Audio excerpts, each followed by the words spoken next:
Move this guy out, bring in Bill Belichick, and off we go. And the Cowboys, Charean Williams is like, it's never going to happen. And she has said if it does happen, it's going to be a tattoo of Jerry on one cheek and Bill Belichick on the other cheek, and not on her face. Whoa. So okay. I've already offered to pay part of the salary for Bill Belichick in Dallas, if that's the end result. I'll pay for Charean's each cheek to make sure she gets those tattoos if that happens, okay? I promise you. I might be violating the confidentiality of the PFT text message chain, but that comment was made yesterday.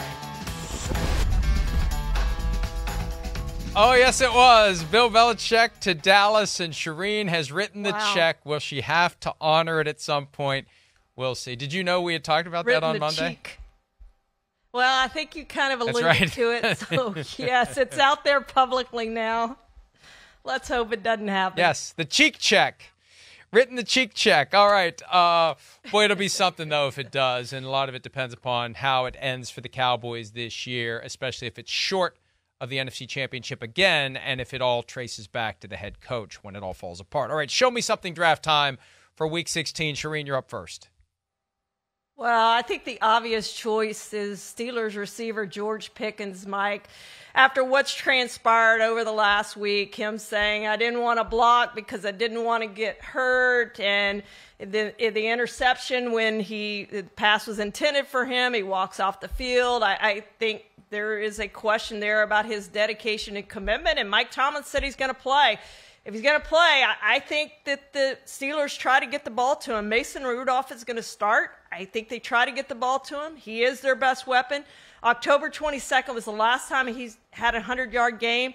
He's only had 3 this season. His stats, I looked them up. Compared to last year, Mike, same number of games played. They're almost exactly the same. 52 catches both years, 801 yards last year, 814 this year, 4 touchdowns last year, 3 this season.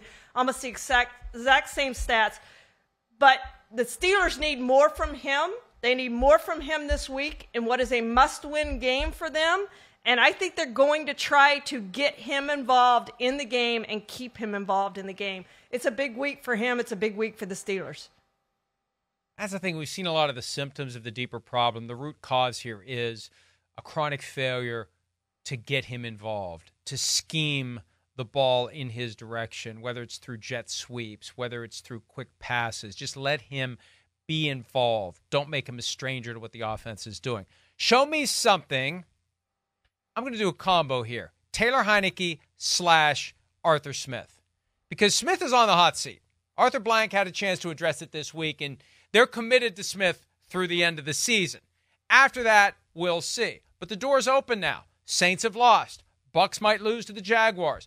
Falcons can pull themselves back into a 3-way tie atop the NFC South if they can beat the Colts at home. They're making the quarterback change after Desmond Ridder had that awful interception that opened the door to the Panthers driving the length of the field and winning on a walk-off field goal or a last-second field goal close to the end of the game. I can't remember if it was walk-off or not. Either way, the Falcons lost. They need to win. And if they don't do some winning soon, Arthur Blank is going to do some firing. So Heinicke back on the field, Arthur Smith back against the wall. They need to come together and get a win over the Colts, Charean.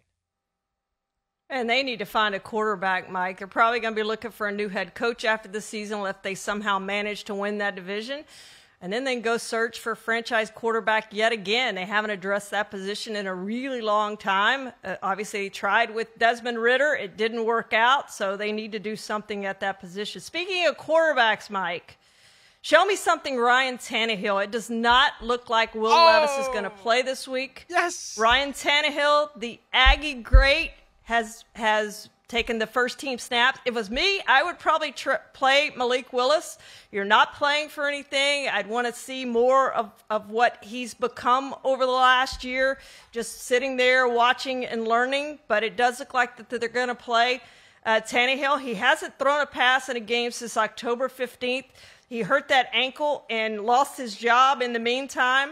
But this is a big game for him personally because he's scheduled to become a free agent after this season, Mike. He's made $190 million in his career.